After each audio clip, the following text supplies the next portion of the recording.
Hello friends, എല്ലാവർക്കും നമസ്കാരം. നിങ്ങൾ ഏവരും കാത്തിരിക്കുന്ന രേവതിയുടെയും സച്ചിയുടെയും ഇനി വരാനിരിക്കുന്ന സൂപ്പർ ഹിറ്റ് പ്രമോ വിശേഷത്തിലേക്ക് എല്ലാ കൂട്ടുകാർക്കും സ്വാഗതം. എല്ലാവർക്കും നല്ലൊരു ദിവസം ആശംസിച്ചുകൊണ്ട് തന്നെ ഇനി രേവതിയുടെയും സച്ചിയുടെയും ജീവിതത്തിൽ എന്തൊക്കെയാണ് സംഭവിക്കാൻ പോകുന്നതെന്ന് നമുക്ക് നോക്കിയാലോ. ഏതായാലും രേവതിയുടെയും സച്ചിയുടെയും ജീവിതത്തിൽ പ്രധാനമായിട്ടും ഒരു കാര്യം സംഭവിക്കാൻ പോവുകയാണ്.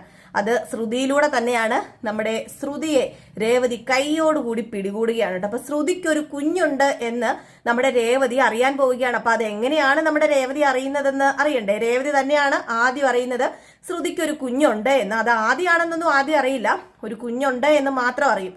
അപ്പൊ അതിലേക്ക് നമുക്ക് കടന്നാലോ. ആദ്യമായിട്ട് ആരെങ്കിലും നമ്മുടെ ചാനൽ കാണുന്നുണ്ടെങ്കിൽ ഒന്ന് സബ്സ്ക്രൈബ് ചെയ്ത് വെക്കണം. അതിനോടൊപ്പം തന്നെ നമുക്കൊരു ടാർജറ്റ് ഉണ്ട്, 1K ലൈക്കാണ്. അപ്പൊ എല്ലാവരും മാക്സിമം ഒന്ന് ലൈക്ക് അടിച്ചിട്ട് വീഡിയോ കാണാൻ വേണ്ടി ശ്രദ്ധിക്കുക. അങ്ങനെ നമ്മുടെ രേവതിക്ക് ഒരു പൂക്കടയൊക്കെ ഇട്ട് സച്ചി കൊടുത്തായിരുന്നു. ഇതിനിടയിലായിട്ട് സ്വന്തമായിട്ടൊരു പൂക്കടയൊക്കെ ഇട്ട് കൊടുത്തു. ആ പൂക്കടയിലേക്ക് പൂവൊക്കെ ആയിട്ട് പോവുകയാണ് നമ്മുടെ രേവതി. അങ്ങനെ പൂവൊക്കെ ആയിട്ട് പോയി സച്ചിയോട് യാത്രയൊക്കെ പറഞ്ഞിട്ടാണ് പോകുന്നത് എന്നും നമ്മുടെ രേവതിയും സച്ചിയും ഒരുമിച്ചൊക്കെയാണ് ഇറങ്ങുന്നത്. അങ്ങനെ രേവതി നേരെ പൂക്കടയിലേക്ക് പോകുന്നു. അതിനോടൊപ്പം തന്നെ സച്ചി ഓട്ടത്തിന് പോകുന്നു. ഇതേ സമയത്ത് നമ്മുടെ രേവതി പൂക്കടയിലേക്ക് ചെന്നപ്പോൾ ഇതിനിടയിൽ സച്ചി രേവതിയും ചെറിയൊരു വഴക്കൊക്കെ ഉണ്ടാക്കിയായിരുന്നു. അതുകൊണ്ട് തന്നെ അവിടെയുള്ള പൂക്കടയിലെ തൊട്ടടുത്തിരിക്കുന്ന ചേച്ചിമാരൊക്കെ ചോദിച്ചു, എങ്ങനെയാ രേവതി, നീയും നിന്റെ ഭർത്താവുമായിട്ടുള്ള വഴക്കൊക്കെ തീർന്നോ എന്ന് ചോദിച്ചപ്പം രേവതി പറഞ്ഞു, അത് പിന്നെ ഒരു ദിവസത്തേനെ ഉണ്ടായിരുന്നുള്ളൂ. എന്നോട് കൂടുതൽ നേരെയൊന്നും സച്ചേട്ടൻ മിണ്ടാതിരിക്കത്തില്ലെന്ന് പറയുമ്പോൾ, അല്ല ഞാൻ പറഞ്ഞ ഇറച്ചിക്കറി നീ വെച്ചു കൊടുത്തോ? ഏറ്റവും കൂടുതൽ ആണുങ്ങളുടെ മനസ്സിൽ കയറി പറ്റുന്നതേ പെണ്ണുങ്ങൾ പാചകത്തിലൂടെയാന്ന് പറഞ്ഞപ്പം ആ ഇറച്ചിക്കറിയൊക്കെ ഞാൻ വെച്ചു കൊടുത്തു. പക്ഷേ എന്നോട് സച്ചേട്ടൻ അതിനു മുമ്പ് തന്നെ കൂട്ടായി, എന്നോട് വന്ന് മിണ്ടി, എന്നോട് ക്ഷമയൊക്കെ ചോദിച്ചെന്ന് പറഞ്ഞപ്പോൾ നീ എത്ര ഭാഗ്യവതിയാ രേവതി, നിനക്ക് എന്ത് നല്ലൊരു ഭർത്താവിനെയാണ് കിട്ടിയിരിക്കുന്നത് എന്നൊക്കെ ഇങ്ങനെ ചോദിച്ച് അവരിങ്ങനെ സംസാരിച്ചുകൊണ്ടിരിക്കുമ്പോഴാണ് നമ്മുടെ ദേവു വിളിക്കുന്നത്. ഇതിനിടയിൽ നമ്മുടെ ദേവുവിന് ജോലി കിട്ടുന്നുണ്ട് കേട്ടോ. ദേവുവിന് ഒരു ഹോസ്പിറ്റലിലെ നേഴ്സായിട്ട് ജോലി കിട്ടുന്നുണ്ട്. അപ്പൊ അവിടുത്തെ നേഴ്സാണ് നമ്മുടെ ദേവു. അപ്പം ഒരു ഹോസ്പിറ്റൽ അവിടെ അടുത്ത് തന്നെയാണ് കേട്ടോ. അപ്പൊ അതിനെക്കുറിച്ചൊക്കെ നമുക്ക് പിന്നെ പറയാം. അപ്പം ദേവ് വിളിച്ചിട്ട് പറഞ്ഞു, അതെ ചേച്ചി, ഒരു 10 മുഴം പൂവും കൊണ്ട് ഉടനെ തന്നെ ഹോസ്പിറ്റലിലേക്ക് ഒന്ന് വരണം എന്ന് പറഞ്ഞപ്പോൾ, അതെന്തിനാ മോളെ 10 മുഴം പൂ ഹോസ്പിറ്റലില്? അത് പിന്നെ എന്റെ ചേച്ചി നന്നായിട്ട് പൂ കിട്ടുമെന്നും ഞങ്ങൾക്ക് പൂക്കച്ചവടം ഉണ്ടെന്നൊക്കെ പറഞ്ഞപ്പോൾ ഇവിടുത്തെ ഹോസ്പിറ്റലിലെ സൂപ്രണ്ട് എന്നോട് പറഞ്ഞു ഒരു 10 മുഴം പൂ വേണമെന്ന്. അപ്പം ചേച്ചി പെട്ടെന്ന് അർജന്റ് ആയിട്ടൊന്ന് കൊണ്ടു തരുമെന്ന് ചോദിച്ചപ്പം, എങ്കിൽ പിന്നെ നിനക്ക് അമ്മയ്ക്ക് കൊടുക്കത്തില്ലായിരുന്നോ ആ ഒരു കച്ചവടം? അമ്മയ്ക്ക് കൊടുക്കായിരുന്നെങ്കിൽ കുഴപ്പമില്ലായിരുന്നല്ലോ, അമ്മയ്ക്കാണെങ്കിൽ പൈസയും കിട്ടുമായിരുന്നല്ലോ എന്ന് പറഞ്ഞപ്പോഴത്തേക്കുമാണ് നമ്മുടെ ദേവ് പറഞ്ഞത്, ഇനി അങ്ങനെ അമ്മേനെ കൊണ്ട് ജോലിയൊന്നും ചെയ്യിപ്പിക്കുന്നില്ല ചേച്ചി, എനിക്ക് ഏതായാലും ജോലി ആയില്ലേ, അതുകൊണ്ട് ഞാൻ പൂക്കച്ചവടം നിർത്താനായിട്ട് പറഞ്ഞിരിക്കുക, ഇന്ന് പൂ വിൽക്കാനായിട്ട് പോയില്ല എന്ന് പറഞ്ഞപ്പം, ആണോ, ഏതായാലും സന്തോഷമായി മോളെ, എനിക്ക് ഏതായാലും നിങ്ങൾ ഇങ്ങനെയൊക്കെ ചെയ്യുന്നത് കാണുമ്പോൾ ഈ ചേച്ചിക്ക് ഏറെ സന്തോഷം തോന്നുന്നത്. ഏതായാലും മോൾ അവിടെ നിൽക്കുക, എനിക്ക് ഏതായാലും ഒരു കച്ചവടം കിട്ടിയില്ലേ, ഒരു കച്ചവടം നീ എനിക്ക് തന്നില്ലേ, അതിന് ഒരുപാട് താങ്ക്സ് ഉണ്ട് കേട്ടോ എന്നൊക്കെ പറഞ്ഞിട്ട് ഒരു 10 മുഴം പൂവായിട്ട് നേരെ ഹോസ്പിറ്റലിലേക്ക് ചെല്ലുക. അങ്ങനെ രേവതി പൂവൊക്കെ കൊടുക്കാൻ വേണ്ടി ഒരു സ്കൂട്ടിയൊക്കെ മേടിച്ച് സച്ചി കൊടുത്ത കാര്യം ഞാൻ നിങ്ങളോട് പറഞ്ഞായിരുന്നല്ലോ. അപ്പൊ ആ സ്കൂട്ടിയിലാണ് രേവതി നേരെ ഹോസ്പിറ്റലിലേക്ക് ചെല്ലുന്നത്. അങ്ങനെ ഹോസ്പിറ്റലിലേക്ക് ചെല്ലുന്നു, ദേവുവിനെ കാണുന്നു. അപ്പം ദേവു രേവതിനെ കണ്ട ഉടനെ തന്നെ, ഞാൻ പറഞ്ഞത്രയും പൂ കൊണ്ടുവന്നിട്ടുണ്ടല്ലോ അല്ലേ ചേച്ചി, 10 മുഴം പൂവുണ്ടെന്നേ എന്നൊക്കെ പറഞ്ഞു. അങ്ങനെ ആ പൂവായിട്ട് സൂപ്രണ്ടിന്റെ അടുത്തേക്ക് ചെന്നു. അങ്ങനെ രേവതിനെ സൂപ്രണ്ടിനെ പരിചയപ്പെടുത്തുകയൊക്കെ ചെയ്യുകയാണ് കേട്ടോ നമ്മുടെ ദേവു. ഇതാണ് എന്റെ ചേച്ചി, ഞങ്ങളെ വളർത്തി വലുതാക്കിയത് ചേച്ചിയാണ്, അച്ഛൻ മരിച്ചപ്പോൾ മുതൽ ഞങ്ങളെ പൊന്നുപോലെ നോക്കിയത് ചേച്ചിയാണ്, അച്ഛനില്ലാത്ത ഒരു കുറവും വരുത്തിയിട്ടില്ല ചേച്ചി എന്നൊക്കെ പറഞ്ഞുകൊണ്ട് നമ്മുടെ രേവതിയെ കുറിച്ച് വല്ലാത്ത രീതിയിലൊക്കെ ഇങ്ങനെ പുകഴ്ത്തി സംസാരിക്കുന്നതല്ല, യാഥാർത്ഥ്യം തന്നെയാണ് പറയുന്നത്. എന്നിട്ട് ഏതായാലും പൂവൊക്കെ എങ്ങനെ വെക്കണം, എങ്ങനെയാണ് ഫോട്ടോയുടെ മുമ്പിൽ ഇടേണ്ടത് എന്നൊക്കെ ഇങ്ങനെ കാണിച്ചും രേവതിയൊക്കെ ഇങ്ങനെയൊക്കെ കാണിച്ചു കൊടുത്തു. അതൊക്കെ കഴിഞ്ഞിട്ട് നമ്മുടെ രേവതി പോകാനായിട്ട് ഇങ്ങനെ ഇറങ്ങി. അപ്പൊ കൂടെ ദേവു ഉണ്ട്. അപ്പോഴാണ് ദേവു ആ കാഴ്ച കണ്ടത്. ഇത് സുധിയേട്ടനും സുധിയേട്ടന്റെ ഭാര്യയും അല്ലേ ഇരിക്കുന്നത്, ശ്രുതി എന്നിങ്ങനെ പറഞ്ഞപ്പം, അതേലോ, അവളെന്താ ഇവിടെ വന്നത്? അല്ല, ശ്രുതിക്ക് കുഞ്ഞുങ്ങളൊക്കെ ഉണ്ടാകുന്നില്ലല്ലോ, അപ്പൊ അതിന്റെ ചെക്കപ്പിന് വല്ലതും വന്നതായിരിക്കും, അതാ ഗൈനക്കോളജീനെ കാണുന്നത് എന്ന് നമ്മുടെ രേവതി പറഞ്ഞപ്പം, അതെങ്ങനെ ശരിയാകും? അല്ല, ഇതിന്റെ പിന്നിൽ എന്തെങ്കിലും കാണുമോ? അതെന്താ മോളെ നീ അങ്ങനെ ചോദിച്ചത്? അല്ല, ചേച്ചിയോട് കഴിഞ്ഞ ദിവസം എന്തോ കുഞ്ഞിന്റെ കാര്യം അങ്ങാണ്ട് ചേച്ചി ചോദിച്ചപ്പം ചേച്ചിയോട് ഒരുപാട് ദേഷ്യപ്പെട്ടു, ശ്രുതി വഴക്കു പറഞ്ഞു, ഇനി മേലെ എന്നോട് അത് ചോദിക്കില്ലെന്നൊക്കെ പറഞ്ഞില്ലേ, അപ്പം മുതൽ എനിക്കൊരു സംശയം തോന്നിയതാ. അല്ല, ഇനി എന്തെങ്കിലും മറയ്ക്കാൻ ശ്രമിക്കുന്നുണ്ടോ? ഇനിയിപ്പോ കുഞ്ഞുങ്ങൾ ഉണ്ടാകാതെ വല്ല എന്തെങ്കിലും പ്രശ്നം കാണുമോ? ശ്രുതിക്കോ വല്ലോ എന്നിങ്ങനെ ദേവ് പറഞ്ഞപ്പം, ഹേയ് അതിനൊന്നും വഴിയില്ല, എങ്കിലുമേ ഒന്ന് ചോദിച്ചു നോക്കാം, അവിടെ OPയിലിരിക്കുന്ന ആ സിസ്റ്ററിനെ എനിക്കറിയാം, ആ സിസ്റ്ററിനോടൊന്ന് പോയി ചോദിക്കാന്ന് പറഞ്ഞ് ദേവ് നേരെ ചെന്നു. ഈ സമയത്ത് നമ്മുടെ ശ്രുതി അകത്തേക്ക് കയറി പോയിട്ടോ. അങ്ങനെ ദേവ് നേരെ ചെന്നിട്ട് ആ സിസ്റ്ററിനോട് ചോദിച്ചു, അതെ ഞാനൊരു കാര്യം ചോദിക്കാൻ വേണ്ടി വന്നതാ, ഞാനിവിടെ പുതിയതായിട്ട് വന്ന സിസ്റ്ററാ, അല്ല സിസ്റ്ററെ, ഇപ്പൊ അകത്തേക്ക് പോയ ആ സ്ത്രീ എന്തിനാ വന്നത്? അതെന്തിനാണോ നീ അറിയുന്നത്? അതാ പുള്ളിക്കാരിക്ക് ഗൈനക്കോളജിസ്റ്റിനെ കാണണം, അതും കൊണ്ടാ വന്നത്. അല്ല, എന്റെ റിലേറ്റീവ് ആയിരുന്നേ, എന്റെ ചേച്ചിയുടെ ഭർത്താവിന്റെ ചേട്ടന്റെ ഭാര്യ. അപ്പൊ അതുകൊണ്ടാണ് ഞാൻ ചോദിച്ചത്. പുള്ളിക്കാരി അകത്ത് കയറിപ്പോയി, പുള്ളിക്കാരിയോട് ചോദിക്കാനും പറ്റിയില്ല. എന്തെങ്കിലും സീരിയസ് പ്രശ്നമാണോ? അതുകൊണ്ടാണോ താൻ ചോദിക്കുന്നത്? സീരിയസ് പ്രശ്നമാണോ എന്ന് ചോദിച്ചാല്, പുള്ളിക്കാരിക്ക് ആദ്യം ഒരു കുഞ്ഞുണ്ടായേ, ഇപ്പൊ എന്താണെന്നറിയില്ല, കുഞ്ഞുണ്ടാകാൻ ലേറ്റ് ആവുന്നു. അപ്പൊ അതുകൊണ്ടാണ് പുള്ളിക്കാരി സ്ഥിരമായിട്ട് ഗൈനക്കോളജിസ്റ്റിനെ കാണാൻ വന്നത്. ഇത് കേട്ടതും ഞെട്ടിപ്പോയി നമ്മുടെ ദേവു ഇത് കേട്ടിട്ട് അമ്പരന്ന് പോയിട്ടോ. തൊട്ടടുത്ത് നിൽക്കുന്ന രേവതിയും ദേവും കൂടെ മുഖത്തോട് മുഖം നോക്കിയപ്പം എന്താ നിങ്ങൾ ഇതിന് മാത്രം ഞെട്ടുന്നത് എന്നിങ്ങനെ ചോദിച്ചപ്പോഴത്തേക്കും ഒന്നുമില്ല എന്നും പറഞ്ഞ് ഇവർ രണ്ടുപേരും കൂടെ പോന്നു. അങ്ങനെ നമ്മുടെ ദേവു, എന്നാലും എൻ്റെ ചേച്ചി, അവക്കൊരു കുഞ്ഞുണ്ടായിരുന്നോ? എനിക്കിത് വിശ്വസിക്കാൻ പറ്റുന്നില്ല. എനിക്കും വിശ്വസിക്കാൻ പറ്റുന്നില്ല മോളെ, ഇതൊക്കെ സത്യമാണോ? എന്തോ എനിക്ക് അറിഞ്ഞുകൂടെന്ന് പറഞ്ഞപ്പം ഇത് പിന്നെ സത്യമല്ലാതെ വെറുതെ പറയുമോ? വെറുതെ ഒരു ഡോക്ടറിനെ ആദ്യം ഒരു കുഞ്ഞുണ്ട്, ഇത് രണ്ടാമത്തെ കുഞ്ഞിനെ വേണമെന്ന് പറഞ്ഞുകൊണ്ട് ആരെങ്കിലും വരുമോ? ഇല്ലല്ലോ. ഇത് സത്യം തന്നെയാ, എനിക്ക് ഉറപ്പുണ്ട്. ഇതിൽ എന്തൊക്കെയോ പ്രശ്നങ്ങൾ ഒളിഞ്ഞിരിപ്പുണ്ട്. അതാ കഴിഞ്ഞ ദിവസം ചേച്ചി ചോദിച്ചില്ലേ എന്താ കുഞ്ഞുണ്ടാകാൻ താമസിക്കുന്നത്, ഡോക്ടറെ കാണാൻ പോകുന്നില്ലെന്ന്. അപ്പൊ ശ്രുതി ദേഷ്യപ്പെട്ടല്ലേ? ഇതൊക്കെ കാരണം തന്നെയാ, എനിക്ക് ഉറപ്പുണ്ട്. അവള് പേരും കള്ളിയാ. അവൾക്ക് ഇതിനു മുമ്പ് ഒരു കുഞ്ഞുണ്ടായിട്ടുണ്ട്. അതിനിപ്പം സുധിയേട്ടന്റെ ആണോ അതോ ഇനിയിപ്പം വേറെ ആരുടെ ആണോ എന്നൊന്നും അറിയില്ലല്ലോ. ഏതായാലും മോളൊരു കാര്യം ചെയ്യണം കേട്ടോ, ഇതാരോടും പറയാൻ നിൽക്കണ്ട. അതെന്താ ചേച്ചി പറഞ്ഞാല്? വേണ്ട, ഇതാരോടും പറയണ്ട, അമ്മ പോലും ഇതറിയണ്ട. ആണോ? എങ്കിൽ ഞാൻ പറയുന്നില്ല. ഇനിയിപ്പം ഏതും ആയിക്കോട്ടെ, നമുക്കിതിനെക്കുറിച്ച് കൂടുതൽ അറിയേണ്ട കാര്യമില്ല. അവർ ജീവിക്കുന്നു, അവരായി, അവരുടെ പാടായി എന്നൊക്കെ പറഞ്ഞ് നമ്മുടെ രേവതി പോയി. ഏതായാലും രേവതി വീട്ടിലേക്ക് ചെല്ലപ്പോഴത്തേക്കും ചന്ദ്ര ഉടവാളും എടുത്ത് തുള്ളി നിൽക്കുകയാണ്. നീ എത്രയോ നേരം എവിടെ പോയി കിടക്കുമായിരുന്നടി എന്നൊക്കെ ചോദിച്ചുകൊണ്ട്. അപ്പോഴത്തേക്കും നമ്മുടെ രേവതി പറഞ്ഞു, അത് പിന്നെ ഞാൻ വേറെ എവിടെ അല്ലായിരുന്നു, ഞാൻ കുറച്ച് പൂവൊക്കെ വിൽക്കാൻ വേണ്ടി പോയതായിരുന്നു അമ്മയെന്ന് പറഞ്ഞപ്പോഴത്തേക്ക് ഇവിടെ ഒന്നും വെച്ചുണ്ടാക്കി വിളമ്പാതെയാണോ നീ പോകുന്നത്? പെട്ടെന്ന് അടുക്കളയിലേക്ക് ചെന്ന് ഭക്ഷണം ഉണ്ടാക്കടി എന്നൊക്കെ പറഞ്ഞു. ഏതായാലും ഇതൊക്കെ പറഞ്ഞ സ്ഥിതിക്ക് ശ്രുതി അവിടെ വന്നത് ഒരു പാക്കറ്റ് കേക്കല്ല ലഡുവും കൊണ്ടാണ്. ആ ലഡു ഇങ്ങനെ ചന്ദ്രയ്ക്ക് കൊടുത്തിട്ട് പറഞ്ഞു, അതേ ഒരു സന്തോഷ വാർത്ത ഉണ്ടാ ആന്റി എന്ന് പറഞ്ഞു. അപ്പോഴത്തേക്കും നമ്മുടെ ചന്ദ്ര ചോദിച്ചു, എന്ത് സന്തോഷ വാർത്ത? അത് പിന്നെ എന്താ, നിനക്ക് കുഞ്ഞുണ്ടാകാൻ പോവാണോ? പ്രഗ്നന്റ് ആണോ? അതാണോ സന്തോഷ വാർത്ത? അതല്ലമ്മേ, അതിനേക്കാളും വലിയ സന്തോഷ വാർത്ത. അതിനേക്കാളും വലിയ സന്തോഷ വാർത്തയൊന്നും ഉണ്ടാകാൻ വഴിയില്ല. കാരണം എനിക്ക് ഏറ്റവും കൂടുതൽ സന്തോഷം നിങ്ങൾക്ക് കുഞ്ഞുണ്ടാകുന്നതും ഈ കുടുംബത്തിൽ ഒരു കുഞ്ഞിക്കാല് പിറക്കുന്നതുമാണ് എന്നിങ്ങനെ പറഞ്ഞപ്പം, അതെ അതൊന്നുമല്ല, സുധിയുടെ കടയില്ലേ, കടയിൽ കുറേ LED TV വിറ്റുപോയി, അതാ സന്തോഷ വാർത്ത. അതാണോ ഇത്ര വലിയ സന്തോഷ വാർത്ത?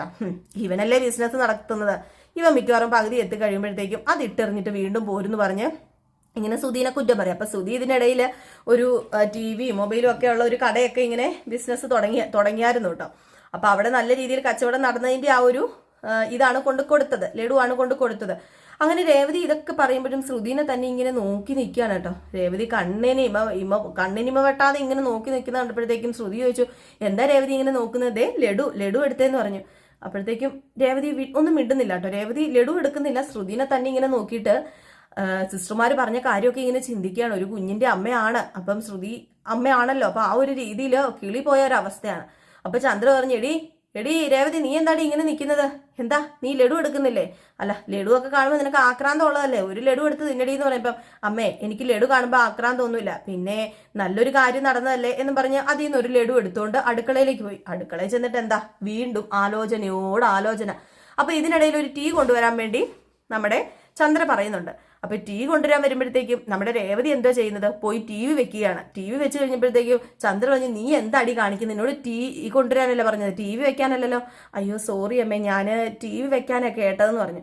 അവിടെ നേരെ പോയി ടീ കൊണ്ടുവരാൻ പറഞ്ഞുകൊണ്ട് ഒരു ഗ്ലാസ് ടീ എടുത്തോണ്ട് വരികയാണ്. അപ്പൊ ടീ എടുത്തോണ്ട് വന്ന് ചന്ദ്രയ്ക്ക് കൊടുത്തപ്പോഴത്തേക്കും ചന്ദ്ര പറഞ്ഞു, എടി ഇത് ടീ ആണ്, ഇത് കാപ്പിയല്ലേ, ഇത് കാപ്പിപ്പൊടിയല്ലേ നീ ഇട്ടിരിക്കുന്നത്? ഞാൻ ചോദിച്ചത് ചായപ്പൊടിയാന്ന് പറഞ്ഞപ്പം, അയ്യോ അമ്മേ ഞാൻ ചായപ്പൊടിയും കൊണ്ടാണ് എടുത്തതെന്ന് പറഞ്ഞപ്പം, എങ്കിൽ പിന്നെ ഇത് നീ കുടിച്ചു നോക്കാൻ പറഞ്ഞു. അപ്പോഴത്തേക്കും നമ്മുടെ ശ്രുതി അവിടെ നിന്ന് ആ ചായ കുടിക്കാൻ തുടങ്ങി. അതായത് ചന്ദ്ര കുടിച്ചതിന്റെ ബാക്കി. അപ്പോഴത്തേക്ക് ശ്രുതി ഇങ്ങ് വന്നില്ലേ, നീ എന്താടി കാണിക്കുന്നത്? അമ്മ കുടിച്ചതിന്റെ ചായയുടെ ബാക്കിയാണോ നീ കുടിക്കുന്നത്? അമ്മയ്ക്ക് എന്തെങ്കിലും രോഗം ഉണ്ടെങ്കിൽ നിനക്ക് വരില്ലേന്ന്. ചന്ദ്രയ്ക്ക് ഇത് കേട്ടതും കാലിന്ന് അങ്ങോട്ട് പേര് തീറി. ചന്ദ്ര പറഞ്ഞു, അയ്യോ എടാ സുധി, നീ തന്നെ ഇത് പറയണോടാ, നീയൊക്കെ അവിടെ ഇവിടെയും വെച്ച് നടന്ന് തിന്നതൊക്കെ നീയൊക്കെ എന്റെ വായി കൊണ്ടുവച്ചൊരു സമയം ഉണ്ടായിരുന്നു, എന്നിട്ട് ഇപ്പൊ എന്താ എനിക്ക് വല്ല കുഷ്ഠരോഗം ഉണ്ടോ എന്ന് പറഞ്ഞപ്പോഴത്തേക്ക് ശ്രുതി പറഞ്ഞു, സുധി ഒന്ന് മിണ്ടാതിരിക്കും സുധി, എന്തിനാ ഇങ്ങനെ അമ്മേനെ വേദനിപ്പിക്കുന്ന വാക്കുകളൊക്കെ പറയുന്നത്? അമ്മേ ഞാൻ കുടിച്ചു നോക്കാന്ന് പറഞ്ഞപ്പോ, ശരി അമ്മേ ഇത് കാപ്പിയാന്ന് പറഞ്ഞു. അപ്പൊ രേവതി പറഞ്ഞു, അയ്യോ സോറി അമ്മേ, ഞാൻ അറിഞ്ഞില്ല എന്നിങ്ങനെ പറഞ്ഞു കേട്ടോ. എന്നിട്ടും ശ്രുതിനെ തന്നെ ഇങ്ങനെ നോക്കുകയാണ്. നമ്മുടെ രേവതിക്ക് ഇതൊക്കെ കേട്ടിട്ട് സത്യം പറഞ്ഞു കഴിഞ്ഞിട്ടുണ്ടെങ്കിൽ സത്യമാണോ അതോ ഇനിയിപ്പോ എന്താണെന്ന് അറിയത്തില്ലാത്തൊരവസ്ഥ. എന്തുകൊണ്ടാണ്, എങ്ങനെയാണ് കുഞ്ഞുണ്ടായത്, എപ്പോഴാണ്, അങ്ങനെയൊന്നും അറിയത്തില്ലല്ലോ. പക്ഷെ ഈ ഒരു ഇൻഫർമേഷൻ കിട്ടുകയും ചെയ്തു. ആ ഒരു പരിഭ്രാന്തിയിൽ ഇങ്ങനെ നിൽക്കുമ്പോഴാണ് നമ്മുടെ സച്ചി വലിയ സന്തോഷത്തോടു കൂടി ഓടി വരികയാണ്. അപ്പൊ അതിനു മുമ്പായിട്ട് വേറൊരു സംഭവം നടക്കുന്നുണ്ട്. നമ്മുടെ വർഷയും ശ്രീകാന്തും കയറി വരുന്നുണ്ട്. അപ്പൊ വർഷയുടെ ശ്രീകാന്തിന്റെ ഒക്കെ കല്യാണം കഴിഞ്ഞിട്ടുള്ള സീനുകളാട്ടോ ഞാൻ പറയുന്നത്.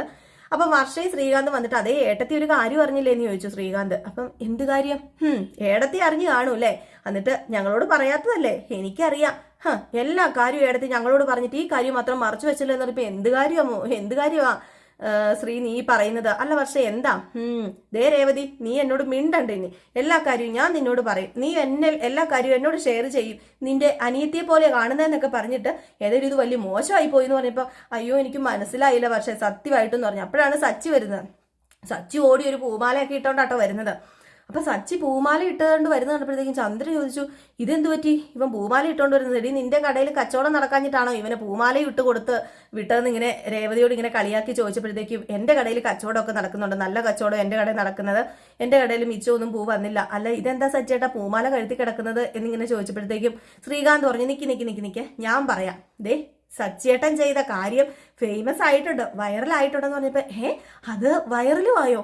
ഈ സോഷ്യൽ മീഡിയയുടെ ഒക്കെ ഒരു കാര്യം, ഇപ്പൊ എന്ത് ചെയ്താലും എടുത്ത് എല്ലാവരും അങ്ങോട്ട് വൈറലാക്കും. അല്ലെ എന്തീ കാണട്ടെ എന്ന് പറഞ്ഞപ്പം, ആദ്യം എന്താ നടന്നതെന്ന് ഏട്ടൻ എല്ലാവരോടും വിവരിച്ചു കൊടുക്കുക, എന്നിട്ട് നമുക്ക് കാണാം, എന്നിട്ട് നേരി കണ്ടാ പോരെന്ന് പറഞ്ഞപ്പം, ശരിയാ എന്നാ പിന്നെ എന്നിട്ട് നേരി കാണാന്ന് പറഞ്ഞുകൊണ്ട് നമ്മുടെ സച്ചി അവിടെ നടന്ന കാര്യം വിവരിക്കുകയാണ്. വേറെ ഒന്നും അല്ലാട്ടോ, സച്ചി ഒരു പ്രസവം എടുത്തു. സച്ചിയല്ല പ്രസവം എടുത്തത്, സച്ചിക്ക് ഒരു പ്രസവ കേസ് വന്നായിരുന്നു, അർജന്റ് ഓട്ടമായിരുന്നു. അപ്പം വയറിനകത്ത് വേദനയായിട്ട് ഇങ്ങനെ പൊളയുന്ന ആ ഒരു സ്ത്രീയെ നമ്മുടെ സച്ചിയാണ് രക്ഷിച്ചത്. അപ്പം വേദന കൂടുന്നതനുസരിച്ച് ആ സ്ത്രീയുടെ ഒച്ചയും കൂടി. അങ്ങനെ തൊട്ടടുത്ത ഒരു ചേച്ചീനെ വിളിച്ചിട്ട്, വണ്ടി നിർത്തിയിട്ട് ഒരു ചേച്ചീനെ വിളിച്ചിട്ട്, ആ ചേച്ചി ഒരു തുണി സാരിയൊക്കെ വെച്ച് കെട്ടിയിട്ട് ആ വണ്ടിക്കകത്ത് വെച്ച് തന്നെ ആ ചേച്ചി പ്രസവം എടുത്തു. അങ്ങനെ നമ്മുടെ സച്ചിക്ക് ആ ഒരു വലിയൊരു അഭിമാനം തന്നെയാണ് കേട്ടോ. സച്ചിക്ക് അഭിമാനമല്ല, രേവതിക്കൊക്കെ അഭിമാനം തന്നെയാണ് സച്ചി ചെയ്ത കാര്യം ഓർത്തിട്ട്. ഒരു കുഞ്ഞിന്റെ ജീവനും ഒരു അമ്മയുടെ ജീവനും ആ ഒരു കാറിനുള്ളിൽ നമ്മുടെ സച്ചി കാരണം രക്ഷപ്പെട്ടല്ലോ. അങ്ങനെയാണ് സോഷ്യൽ മീഡിയയിൽ ഫേമസ് ആയത്. അപ്പൊ ഇത് വന്ന് പറഞ്ഞ് ഭയങ്കര സന്തോഷത്തോടു കൂടിയാണ് നമ്മുടെ സച്ചി വന്ന് പറയുന്നത്. സച്ചി വന്ന് പറഞ്ഞപ്പോഴത്തേക്കും നമ്മുടെ ശ്രുതി പറഞ്ഞു, എടാ നീ എന്ത് മണ്ടത്തരമാണോ കാണിച്ചത്? ആ പെണ്ണിന് എന്തെങ്കിലും പറ്റിപ്പോയി നീ എന്ത് ചെയ്തേനെ? ആ പെണ്ണ് അതിനകത്ത് വെച്ച് ആ കുഞ്ഞിനും പെണ്ണിനും എന്തെങ്കിലും പറ്റിയ നീ എന്ത് ചെയ്തേനെ എന്ന് ചോദിച്ചപ്പോഴത്തേക്കും നമ്മുടെ ശ്രീകാന്ത് പറഞ്ഞു, എന്റെ പൊന്നു ശ്രുതിയേട്ടാ ഒന്ന് നിർത്തുന്നുണ്ടോ? എന്ത് പറഞ്ഞാലും അതിനൊരു നെഗറ്റീവ് കണ്ടെത്തിക്കോളും, നിർത്ത്, നിങ്ങൾ മിണ്ടാതിരിക്കാൻ പറഞ്ഞു. അപ്പം നമ്മുടെ ശ്രുതിയും പറഞ്ഞു, ഒന്ന് ശ്രുതി മിണ്ടാതിരിക്കും ശ്രുതി എന്ന് പറഞ്ഞു. ഏതായാലും നമ്മുടെ സച്ചി പറഞ്ഞു, ആ കുഞ്ഞിനെ ഞാൻ ഈ കൈ കൊണ്ടാണ് എടുത്തത്, ആ കുഞ്ഞിനെ ആദ്യമായിട്ട് ഞാനാ എടുത്തത്, നല്ല സ്പോഞ്ച് പോലെ ഇരുന്നു, പിന്നെ അതിന്റെ നെറ്റിയിൽ ഞാനൊരു ഉമ്മ കൊടുത്തു, നല്ല പഞ്ഞിക്കെട്ട് പോലെ ഉണ്ടായിരുന്നു, എനിക്ക് വലിയ സന്തോഷമായി എന്നൊക്കെ ഇങ്ങനെ പറഞ്ഞപ്പോഴത്തേക്കും നമ്മുടെ ശ്രീകാന്ത് പറഞ്ഞു, ഏതായാലും സച്ചിയേട്ടൻ ഉടനെ തന്നെ ഒരു കുഞ്ഞിനെ എടുക്കാൻ ഒരു ഭാഗ്യം ഉണ്ടാകട്ടെ, അതിനുവേണ്ടി നമുക്കിനി പ്രാർത്ഥിക്കാം. ഇത്ര പെട്ടെന്നോ? വേണ്ട, എന്റെ ബാധ്യതയൊക്കെ കഴിഞ്ഞിട്ട് മതി എന്ന് പറഞ്ഞപ്പോഴത്തേക്കും ചന്ദ്ര പറഞ്ഞു, അല്ലെങ്കിൽ ഈ വീട്ടിൽ ആദ്യം ഉണ്ടാവുന്ന കുഞ്ഞ് ആരുടെ ആയിരിക്കണം? സുധിയുടെ ആയിരിക്കണം, സുധിയല്ലേ മൂത്തതെന്ന് പറഞ്ഞപ്പോഴത്തേക്കും രവീന്ദ്രൻ ഇതിനിടയ്ക്ക് വന്നായിരുന്നു. അപ്പൊ രവീന്ദ്രൻ പറഞ്ഞു, അങ്ങനെയൊന്നുമില്ല, ആർക്ക് ഫസ്റ്റ് കുഞ്ഞുണ്ടാവുന്നോ അതാണ് ഈ വീട്ടിലെ ആദ്യത്തെ മൂത്ത പേരക്കുട്ടി എന്നിങ്ങനെ പറയാണ് കേട്ടോ. ചന്ദ്രയാണെങ്കിൽ ഇങ്ങനെ കലിതുള്ളി നിൽക്കുകയാണ്.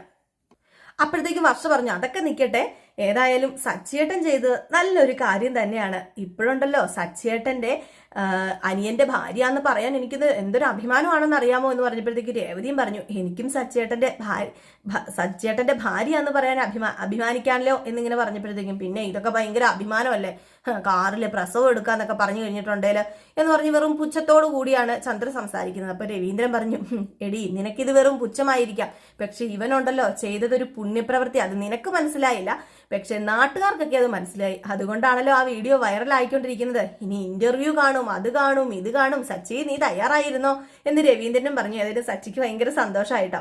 അപ്പൊ ഇതൊക്കെ ഉൾക്കൊള്ളിച്ചാണ് ഒരു അടിപൊളി വിശേഷം വരുന്നത്. അപ്പൊ ഇതിന്റെ ഒപ്പം തന്നെ ഈ ഒരു കുഞ്ഞിന്റെ കാര്യം പറയുമ്പം നമ്മുടെ ശ്രുതിയുടെ മുഖമൊക്കെ അങ്ങ് വല്ലാണ്ടായി പോവുകയാണ്. ഒരു കുഞ്ഞിനെ താലോലിക്കാൻ നമ്മുടെ ശ്രുതി ആഗ്രഹിച്ചിരിക്കുന്നു, അതുപോലെ തന്നെ ഉള്ള കുഞ്ഞിനെ താലോലിക്കാനും പറ്റാത്തൊരവസ്ഥ. അപ്പൊ നമ്മുടെ ശ്രുതിയുടെ മുഖം പോകുന്നത് രേവതി നോക്കുന്നുണ്ട്. രേവതിക്ക് ഏകദേശം കാര്യങ്ങളൊക്കെ പിടികിട്ടി. ഏതായാലും ആദ്യമാണ് ആ കുഞ്ഞെന്ന് അറിഞ്ഞു കഴിഞ്ഞാൽ ഉറപ്പായിട്ട് നമ്മുടെ രേവതി എന്തായിരിക്കും ഇനി ചെയ്യാൻ പോവുക എന്നൊക്കെ നമുക്ക് കാത്തിരുന്ന് തന്നെ കാണാം. അപ്പൊ എല്ലാവരും കാത്തിരിക്കുക. എല്ലാവർക്കും വീണ്ടും ഒരു നല്ല ദിവസം ആശംസിച്ചുകൊണ്ട് നിർത്തുന്നു. വൈകിട്ട് നമ്മൾ രേവതിയുടെയും സച്ചുയുടെയും നാളത്തെ പ്രമോ ഇടും. ഈ ഇട്ടേക്കുന്ന പ്രമോ ഇനി വരാനിരിക്കുന്ന പ്രമോയാണ് കേട്ടോ. നാളത്തെ പ്രമോ അല്ല, നാളത്തെ പ്രമോ നമ്മൾ വൈകിട്ട് 8:10-നും 8:05-നും ഇടയ്ക്ക് നമ്മുടെ രേവതിയുടെയും സച്ചിയുടെയും കഥ തീരുമ്പോഴാണ് എന്നും പോസ്റ്റ് ചെയ്യുന്നത്. അതുപോലെ തന്നെ ഇന്നും പോസ്റ്റ് ചെയ്യേ. അപ്പൊ എല്ലാവർക്കും നല്ല ദിവസം ആശംസിച്ചുകൊണ്ട് നിർത്തുവാണ്. പിന്നെ കാണാമേ. Tata, bye bye.